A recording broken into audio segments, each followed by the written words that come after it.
வரதட்சணை கேட்டு மிரட்டியதாக பொய் புகார் அளித்த இளம்பெண் காவல்துறையினர் நடத்திய விசாரணையில் அம்பலமானதால் ஏற்பட்ட அதிர்ச்சி சம்பவம். நாமக்கல்லை சேர்ந்தவர் ரவிக்குமார். இவரது மகள் 23 வயதான ஸ்ரீநிதி. இவர் கடந்த மாதம் கோவை பந்தயசாலையில் உள்ள மேற்கு மண்டல காவல்துறை தலைவரிடம் புகார் மனு ஒன்றை அளித்திருந்தார்.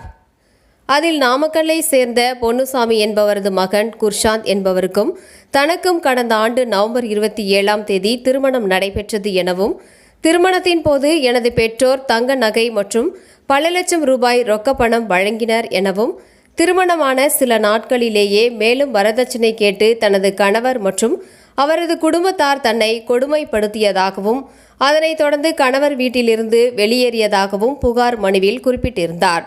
புகாரின் பேரில் நாமக்கல் அனைத்து மகளிர் போலீசார் ஸ்ரீநிதியின் கணவர் குர்ஷாந்த், அவரது தந்தை பொன்னுசாமி மற்றும் சகோதரர் நிஷாந்த் ஆகியோர் மீது வழக்கு பதிவு செய்து விசாரணை நடத்தினர்.